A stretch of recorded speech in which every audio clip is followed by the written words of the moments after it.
Dans cette vidéo, vous allez découvrir l'histoire impressionnante d'Elias Darvishi, un professeur iranien respecté qui menait une double vie. Le jour, il enseignait la littérature dans les universités de Téhéran.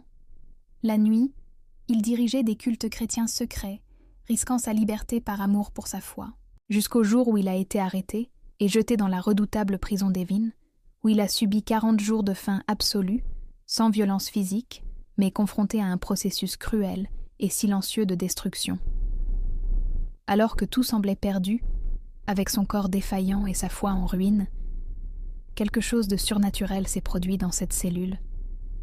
Un miracle silencieux, impossible à expliquer, qui a transformé sa vie et ébranlé le système qui tentait de l'effacer. Si vous aimez les histoires vraies qui renforcent la foi et touchent l'âme, abonnez-vous à la chaîne et activez la cloche pour ne pas manquer les prochaines vidéos. Profitez-en pour laisser votre like, cela aide beaucoup la chaîne à atteindre plus de personnes avec des messages comme celui-ci. Et dites-nous dans les commentaires, de quelle ville ou de quel pays nous regardez-vous? Nous adorerions savoir jusqu'où cette histoire voyage. Que cette histoire parle à votre cœur. Je ne sais pas exactement à quel moment mon corps a cessé de se battre. Ce n'a pas été soudain. C'était comme une extinction lente, jour après jour, comme si chaque partie de moi abandonnait en silence. Je me souviens de la cellule où j'ai été jeté, comme si j'y étais encore. Du béton gris de tous les côtés, un trou dans le coin qui servait de toilette, et une ampoule jaunâtre qui ne s'éteignait jamais. J'étais professeur d'université. Je discutais de poésie persane, de philosophie et d'art avec mes étudiants.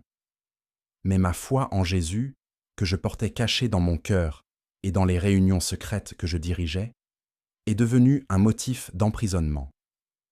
J'ai été emmené sans accusation formelle, sans défense, sans préavis. Ma femme pleurait à la porte pendant que j'étais traîné par des hommes froids comme la pierre. Ils savaient qui j'étais. Ils savaient ce que je faisais la nuit. Ils savaient que je portais une Bible cachée dans un faux compartiment de ma mallette. Et maintenant, là, dans la cellule 307, je n'étais qu'un numéro. Un numéro qui, selon eux, devait disparaître. Au début, j'ai essayé de résister.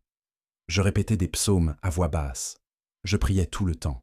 Je transformais les pas dans la cellule en un petit culte personnel. Mais ensuite sont venus les jours sans nourriture. Rien. Juste de l'eau, parfois. La faim a commencé comme un inconfort, est devenue une douleur, puis un désespoir. Je rêvais de nourriture. Je voyais ma femme servir du riz avec de l'agneau, du pain chaud, des dattes. Tout était si vif, mais quand j'ouvrais les yeux, tout ce que je voyais était le sol froid et sale de la prison. Le garde me regardait comme s'il attendait, attendant le moment où mon esprit allait craquer. Et il craquait. J'ai commencé à oublier des mots. La prière devenait un bruit. La Bible, qui semblait autrefois un abri, n'était plus qu'un écho lointain. Et moi, qui parlais tant de foi, je me demandais si tout cela était réel, ou si j'avais passé des années à croire à un beau mensonge, juste pour supporter la douleur du monde. Le pire n'était même pas la faim. C'était le silence. Un type de silence qui semblait vivant, étouffant, dense. Je restais allongé sur cette dalle de béton, les bras croisés sur la poitrine, essayant d'entendre quelque chose, n'importe quoi, une voix, un pas, un bruit de clé. Mais la seule chose que j'entendais, c'était le battement de mon cœur qui faiblissait. J'ai commencé à perdre la notion du temps. La lumière de l'ampoule ne changeait jamais, et mon corps ne savait plus si c'était le matin ou la nuit. À un moment, j'ai rêvé que j'étais sur une plage avec mon père, encore jeune. Je pouvais sentir la brise marine, l'odeur du sel, la chaleur du soleil sur ma peau. Sauf que je me suis réveillé le visage collé au sol glacial de la cellule, tremblant, et avec un goût de sang dans la bouche parce que je m'étais mordu la langue en dormant. C'est ce jour-là que j'ai réalisé que mon esprit commençait à se perdre. Et le pire, je m'y habituais. Le vide ne faisait plus aussi mal qu'avant.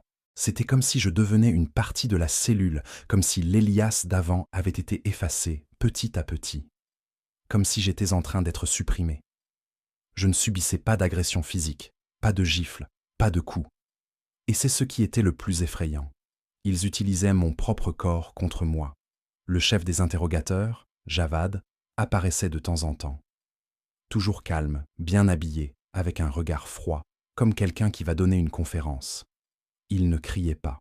Il parlait juste lentement, avec cette voix nette et menaçante. « Votre foi est en train de vous tuer, professeur, » disait-il. « Comprenez-vous que vous êtes en train de mourir pour quelque chose qui ne changera jamais rien ?» Je ne répondais pas. Parfois, j'essayais de fermer les yeux pour ne pas le regarder. Parfois, je regardais juste le sol, essayant de contrôler la nausée. Parce que quand vous êtes des jours sans manger, même entendre une voix peut devenir une torture. Je ne savais plus si je défendais la foi ou si j'attendais simplement que la mort vienne. Je voulais juste que ça s'arrête, que tout s'arrête. Le vide dans mon estomac, la douleur dans mes os, la confusion dans mon esprit. Je voulais juste dormir sans rêver de nourriture. Je voulais juste que Dieu dise quelque chose. La 3e semaine, mon corps n'obéissait plus.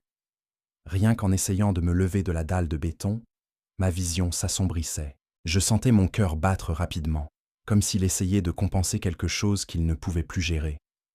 Je regardais mes mains et je voyais les os saillants, la peau fine, les doigts qui tremblaient sans arrêt. C'était comme regarder mon corps s'éteindre au ralenti. Ce qui m'a le plus effrayé, c'est quand j'ai cessé de sentir la faim. Le vide était là, mais sans douleur. Mon estomac semblait mort. Et quand cela arrive, vous commencez à comprendre que vous n'êtes plus en contrôle. Les gardes passaient parfois, jetant des regards comme s'ils me mesuraient déjà pour un cercueil. L'un d'eux, plus jeune, m'a regardé d'une manière étrange une fois, comme s'il avait pitié. Mais personne ne disait rien. Juste le silence. Un silence qui me rongeait l'esprit de l'intérieur. J'ai commencé à parler tout seul. J'étais certain d'avoir vu ma femme à la porte de la cellule. Je jure l'avoir entendue m'appeler. Je me suis levé rapidement et je me suis cogné la tête contre le mur. Je suis tombé sur le côté sur le sol et je suis resté là, à rire tout seul, à rire de ma folie. Et c'est là que j'ai commencé à abandonner. Pas à lutter contre eux, mais à tout abandonner. J'ai arrêté de prier. Je regardais juste le plafond et j'attendais la mort. Je n'avais plus de mots pour Dieu. Je n'avais plus de force pour croire qu'il écoutait. Je me suis surpris à dire à voix basse « C'était toute mon invention, n'est-ce pas ?» Et la phrase a résonné dans la cellule comme une condamnation. Je me suis senti hypocrite. Combien de fois avais-je prêché sur la foi au milieu de la persécution? Combien de fois avais-je dit aux autres que Dieu n'abandonne jamais? Et j'étais là, seul, faible, puant, sans réponse, et pire, sans foi. C'était comme si j'étais devenu poussière à l'intérieur. Et quand la foi meurt, que reste-t-il? Le désespoir déferle. Et pourtant, quelque chose m'empêchait de lâcher mon dernier souffle. Quelque chose me maintenait en vie. Et je ne savais pas dire ce que c'était.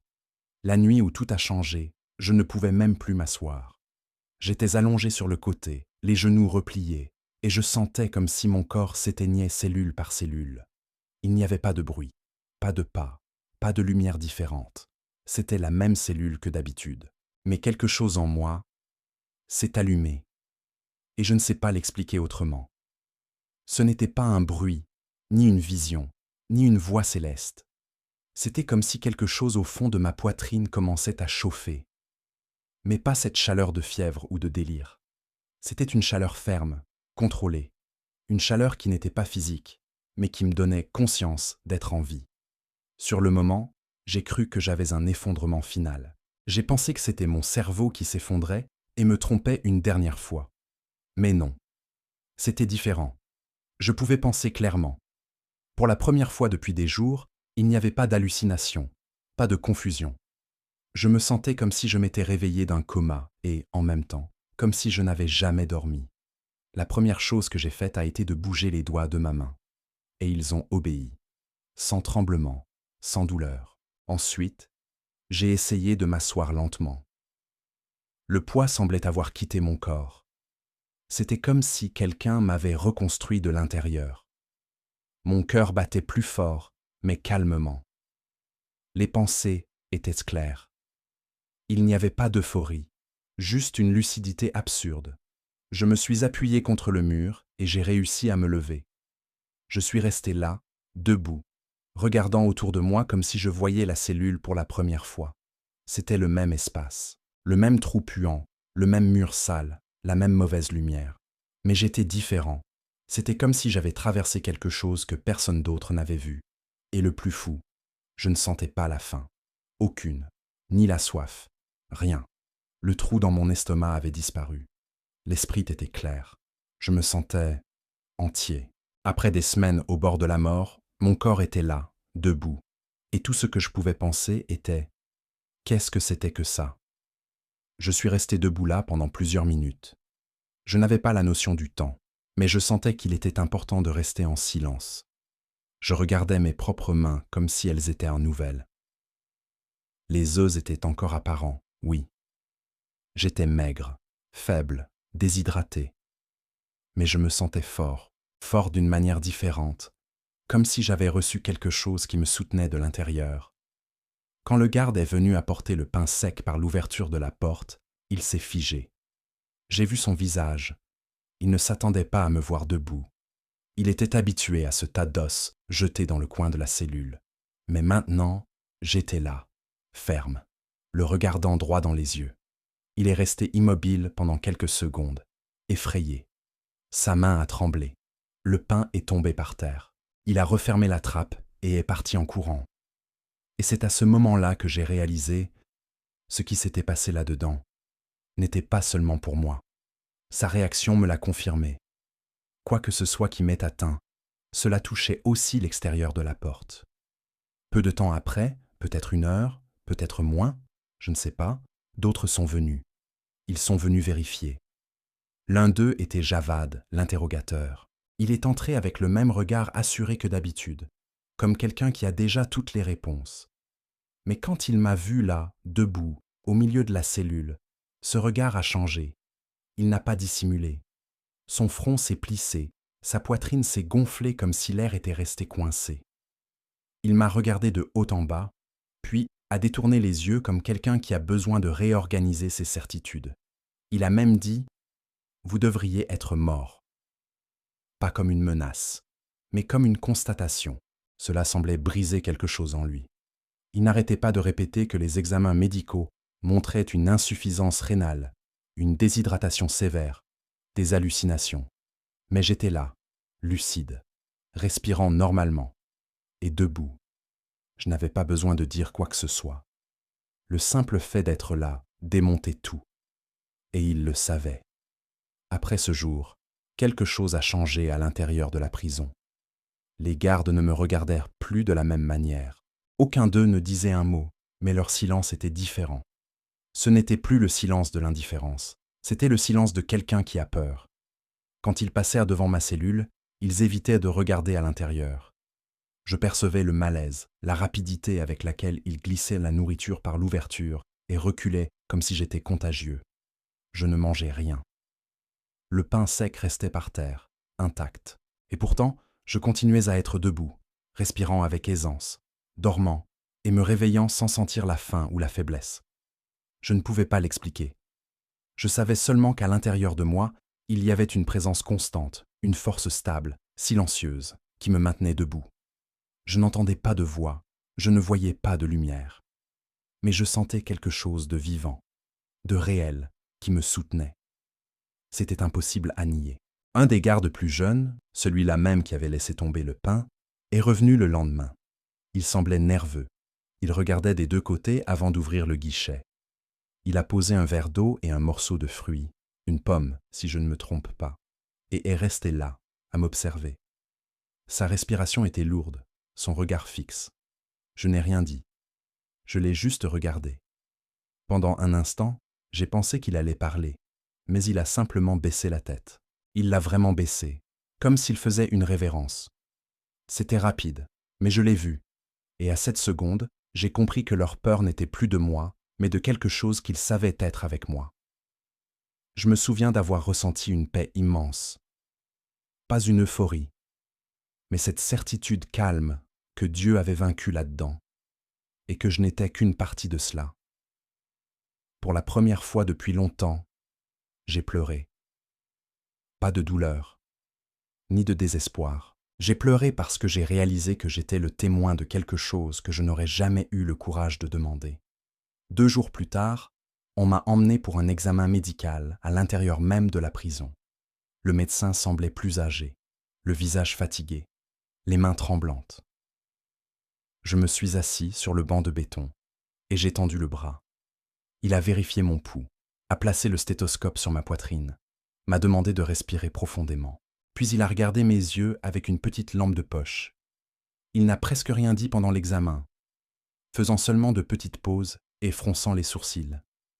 Quand il a examiné mes chevilles, où il y avait auparavant un gonflement dû à l'insuffisance rénale, il a appuyé avec ses doigts et a regardé de nouveau, incrédule. Rien, aucun signe d'œdème. Il m'a regardé un moment comme s'il voulait demander quelque chose, mais il n'en avait pas le courage. Il a juste murmuré tout bas, comme s'il se parlait à lui-même. Cela n'a aucun sens. Il a rangé ses instruments, a signé un papier d'une écriture hâtive et a quitté la pièce à pas courts et pressés. Il semblait effrayé. Et à ce moment-là, j'ai eu la certitude d'une chose. Il ne savait pas quoi faire de moi. Après cet examen, les choses ont complètement changé. Les interrogatoires ont cessé. Les gardes qui me provoquaient avant, qui frappèrent les barreaux avec leurs matraques pour me réveiller, ont disparu. Les pas dans le couloir sont devenus presque silencieux près de ma cellule. Plus personne ne criait. Plus personne ne se moquait.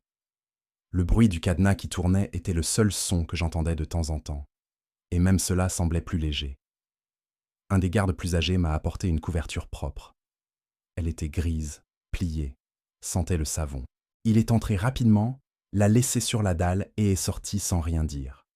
Je l'ai touchée et je l'ai regardée pendant des minutes. Cette couverture était plus qu'un simple tissu. C'était un signe, un symbole de reddition. Ils ne me libéraient pas encore, mais c'était comme s'ils avaient renoncé à essayer de m'effacer. C'était comme si tout ce système, si froid et si cruel, avait admis qu'il y avait là quelque chose qu'ils ne pouvaient pas contrôler. Le lendemain matin, j'ai entendu des pas plus fermes dans le couloir. À la façon de marcher, j'ai su que c'était Javad. Il marchait toujours avec ce rythme méthodique, comme s'il comptait ses pas. La porte s'est ouverte et il est entré. Mais il n'avait pas sa posture habituelle. Il semblait plus petit, plus tendu. Il n'est pas entré avec son dossier de notes, ni avec un ton de supériorité. Il portait seulement une enveloppe, et dans ses mains, un papier. Il m'a regardé pendant quelques secondes en silence. Puis il a dit, sèchement, « Vous allez être libéré. » La justification officielle était la pression diplomatique. Des Canadiens, des Britanniques, je ne sais qui d'autre. Mais on pouvait voir dans ses yeux que ce n'était qu'une excuse. Lui-même ne croyait pas à ce qu'il disait. Son corps tremblait légèrement. Sa voix avait un léger bruit, comme si elle était forcée. C'était comme si tout cela lui avait échappé. Et d'une certaine manière, il savait que ce n'était pas à cause de la politique. Il est resté debout devant moi un moment, avec ce papier à la main, mais sans le remettre. Comme s'il attendait une explication, une logique, un moyen de comprendre ce qui s'était passé. Il a même dit, « Il y a 2 jours, vous aviez une insuffisance rénale. J'ai vu les rapports. » Et il a ajouté, « Maintenant vous marchez, vous parlez. » Comme si de rien n'était. Il ne m'a pas demandé ce qui s'était passé. Il a affirmé que cela n'avait aucun sens, mais ses yeux étaient pleins de questions. Je suis resté silencieux, pas par orgueil, mais parce que je savais qu'aucun argument ne pourrait expliquer cela. Comment expliquez-vous l'impossible à quelqu'un qui ne croit qu'à la logique? Comment traduisez-vous un miracle à quelqu'un qui n'a jamais cru en rien d'autre que le contrôle? Finalement, il a baissé les yeux, a remis le papier et est sorti. La porte a claqué doucement, sans force. Pour la première fois, sans autorité. Comme s'il savait que le pouvoir, dans cet espace, n'était plus le sien. Quand finalement la porte de la prison s'est ouverte et qu'on m'a dit que j'étais libre, je n'y ai pas cru tout de suite. J'ai pensé que c'était une sorte de piège, une provocation. Mais on m'a rendu mes anciens vêtements, qui semblaient maintenant des haillons sur mon corps maigre, et une petite boîte avec mes affaires. Ma montre, mon portefeuille et mon alliance. Cela m'a anéanti. J'ai tenu cette bague avec des mains tremblantes, et pendant un instant, tout est revenu. La table du petit déjeuner, le rire de ma femme, le contact de sa main sur la mienne. J'ai enfilé la bague avec difficulté, non pas à cause de la faiblesse, mais parce que ma main était trop fine. Et pourtant, elle était là, le symbole de tout ce qu'ils avaient essayé d'effacer de moi. Je n'ai pas pleuré à ce moment-là. C'était comme si les larmes étaient restées là-dedans, dans la cellule, sur le sol froid, mêlées au silence.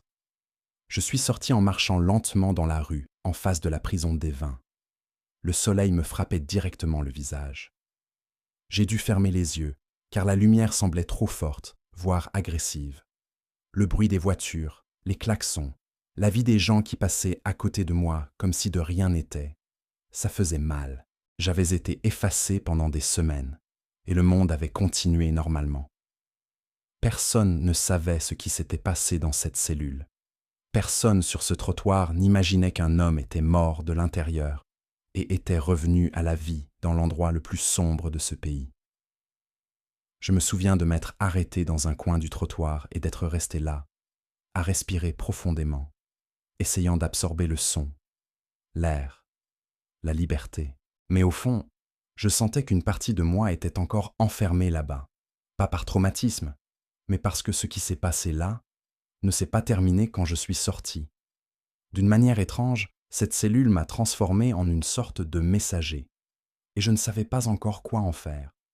Il m'a fallu des heures avant de pouvoir envisager de rentrer à la maison. J'ai pris un taxi au hasard et j'ai donné l'adresse d'une voix que je reconnaissais à peine comme la mienne. Le chauffeur m'a regardé dans le rétroviseur 3 fois, mais n'a rien dit. Peut-être pensait-il que j'étais un toxicomane ou quelqu'un qui sortait d'un hôpital. Je m'en fichais. J'ai regardé par la fenêtre tout le temps, essayant de trouver dans le mouvement de la ville une familiarité, quelque chose qui me ferait me sentir à nouveau vivant. Mais tout semblait étrange, comme si j'observais une vie qui ne m'appartenait plus. Quand la voiture s'est arrêtée devant l'immeuble, je suis resté assis quelques secondes avant de sortir. Ma main tremblait. L'immeuble était le même. Le rideau de la fenêtre de notre appartement était toujours là. Mais moi, je n'étais plus le même. Je suis monté lentement, une marche à la fois, sentant mon cœur battre plus vite, non pas par faiblesse, mais par peur. Peur qu'elle ne soit plus là. Peur qu'elle ne me reconnaisse pas. Peur que tout ait changé. Quand je suis arrivé à la porte, j'ai levé la main pour frapper et je me suis figé. Ce fut le moment le plus long de ma vie. J'ai fermé les yeux, j'ai respiré profondément et j'ai frappé. D'abord une fois, puis 2 autres. Le son du verrou qui tournait m'a glacé le sang. La porte s'est ouverte juste d'une fente, avec la chaîne encore en place. Et puis j'ai vu ses yeux. La lèche. Pendant un instant, elle ne m'a pas reconnu. Elle m'a regardé comme on regarde un fantôme. Et j'ai compris, je devais vraiment en avoir l'air. Maigre, la barbe porphyre, des cernes profonds. Mais ensuite, elle a murmuré mon nom. Et à ce moment-là, tout est revenu. Elle pleurait, je pleurais, et la chaîne est tombée. Elle m'a serré si fort que j'ai senti mes côtes me faire mal. Mais je ne voulais pas lâcher. Là, dans cette étreinte, j'ai enfin compris que j'étais de retour. Les jours suivants, nous n'avons presque pas parlé de ce qui s'était passé. Je dormais beaucoup. Je sentais mon corps réagir peu à peu, mais différemment. La faim est revenue, la soif aussi, mais d'une manière douce, respectueuse, comme si même mon organisme savait qu'il fallait y aller doucement. Laleh m'observait tout le temps, en silence.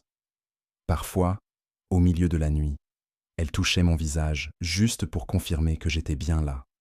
Et je me réveillais en sentant sa main sur ma peau, et je pleurais sans faire de bruit. Ce n'était pas de la tristesse, c'était autre chose. C'était comme si chaque geste quotidien, l'odeur du thé, le son de la bouilloire, le bruit du portail qui s'ouvre, avait acquis un nouveau poids. Je ressentais une gratitude qui ne tenait pas en moi, mais avec elle venait un silence que je ne savais pas expliquer. Je n'arrivais pas à raconter tout ce qui s'était passé. C'était comme si les mots étaient trop petits, comme si toute tentative de description trahissait la vérité de ce que j'avais vécu. Jusqu'à ce qu'un jour, je prenne un papier et un stylo et que je commence à écrire. Je ne savais pas si quelqu'un le lirait. Je ne savais même pas si je voulais qu'on le lise. Mais j'avais besoin de le sortir. J'ai écrit sur la cellule, sur le moment où j'ai arrêté de prier, sur la chaleur qui s'est allumée dans ma poitrine, sur le garde qui a baissé la tête, sur le médecin qui est sorti en trébuchant, sur Javad, debout à la porte, vaincu sans comprendre pourquoi. J'ai tout écrit, et quand j'ai fini, j'ai laissé le cahier sur la table. Laleh l'a lu un après-midi. Elle a pleuré en silence. Quand elle a terminé, elle m'a regardé avec un regard que je n'avais jamais vu auparavant. Elle a dit « Les gens ont besoin de savoir ». J'ai hoché la tête, sans savoir comment ni où. Et elle a dit avec fermeté « Tu es revenu pour ça ». Ces mots sont restés dans ma tête pendant des jours. Est-ce que tout cela avait un but plus grand? Est-ce que la prison, la faim, le miracle, tout était pour témoigner? Je ne suis pas le genre de personne qui aime se montrer. Je ne l'ai jamais été. J'ai toujours pensé que ma place était parmi les livres, les étudiants, les pages. Mais après ça, quelque chose a changé. Je ne pouvais plus faire semblant que tout n'était qu'une mauvaise passe. Je ne pouvais pas cacher ce qui s'était passé, ni ignorer le fait que j'avais survécu d'une manière qui n'a aucune explication logique. Je suis allé voir un médecin de mon propre chef, des mois plus tard. Il a fait des examens, a regardé les résultats et a dit que mon corps était complètement normal. Aucun signe d'insuffisance rénale. Aucune séquelle. J'ai remercié, je me suis levé de la chaise et je suis parti. Il n'a rien demandé. Peut-être avait-il peur de la réponse, ou peut-être savait-il déjà qu'il n'aurait pas pu comprendre de toute façon. Et j'ai continué ma vie. Mais on ne peut pas redevenir celui qu'on était avant. Je suis devenu quelqu'un de différent. Et je porte ça avec moi tous les jours. Quelques amis proches savent ce qui s'est passé. Mais beaucoup pensent encore que j'ai été libéré grâce à la pression politique ou que j'ai été bien traité. J'entends parfois des versions étranges circuler, comme si tout faisait partie d'un accord. Je ne discute pas. Je n'essaie de convaincre personne. Je raconte juste ce que j'ai vécu quand quelqu'un veut vraiment savoir. Parce que ce n'était pas une histoire créée pour inspirer. Ce n'était pas un scénario de film. C'était réel. Ça m'est arrivé. Et jusqu'à aujourd'hui, je ne sais pas exactement pourquoi. Je sais juste qu'au moment où tout a échoué, corps, foi, espoir, quelque chose de plus grand m'a soutenu. Et ça, on ne peut pas l'oublier. Ça m'accompagne quand je me réveille, quand je regarde ma femme, quand je marche dans la rue, quand je ferme les yeux la nuit. Je suis le même à l'extérieur. Mais à l'intérieur, il n'y a pas de retour en arrière. Parfois, je rêve encore de la cellule. Parfois, je me réveille en sueur, croyant que j'y suis de nouveau, mais jamais avec peur. La peur est partie quand j'ai réalisé que ce n'était pas moi qui luttais pour survivre. C'était lui qui me soutenait, pas parce que je le méritais, mais parce qu'il l'a voulu. Et ça change tout.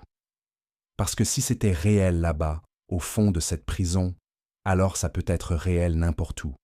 Peu importe si la cellule est faite de béton, de traumatisme, de culpabilité, de maladie ou de silence. Je sais qu'au fond, quand on arrive au bout du chemin, il peut encore faire l'impossible. Ce qui s'est passé là-dedans était réel. Je ne comprends pas. Je n'ai pas d'explication. Et rien de semblable ne m'est jamais arrivé depuis. Mais je n'ai plus jamais eu besoin que ça arrive. Une seule fois a suffi, cette fois-là. Et elle est restée gravée en moi comme une marque que personne ne peut enlever. Si vous y croyez, tant mieux. Si vous n'y croyez pas, ce n'est pas grave. J'aurais moi-même douté si ça ne m'était pas arrivé. Mais c'est arrivé. Et jusqu'à aujourd'hui, quand je ferme les yeux, je peux encore sentir cette chaleur commencer en plein milieu de ma poitrine. Ce que nous apprenons de l'histoire d'Élias est simple, mais puissant. Quand tout semble perdu, quand le corps et la foi s'éteignent, Dieu peut encore agir. L'impossible n'est pas un obstacle pour lui. C'est précisément là qu'il commence à opérer. Ce récit n'est pas seulement sur la survie.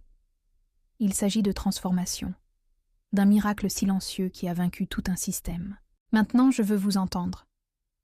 Avez-vous déjà vécu un moment où seul Dieu pouvait intervenir? Ou connaissez-vous quelqu'un qui a besoin d'entendre cette histoire? Partagez dans les commentaires. Votre commentaire peut aussi toucher d'autres vies. Et si vous n'êtes pas encore abonné à la chaîne, abonnez-vous maintenant et activez la cloche. Ainsi, vous ne manquerez pas les prochains récits réels et transformateurs que nous préparons. Si ce contenu a parlé à votre cœur et que vous souhaitez soutenir la chaîne d'une manière ou d'une autre, cliquez sur le bouton « Devenir membre » ci-dessous. C'est simple, rapide, et vous nous aidez à continuer à diffuser des messages de foi et d'espoir dans le monde. Et ne partez pas tout de suite. La prochaine vidéo va apparaître à l'écran maintenant. Cliquez dessus, car je suis sûre que vous aurez aussi des frissons en entendant ce qui suit. On se voit dans la prochaine vidéo. Que Dieu vous bénisse puissamment.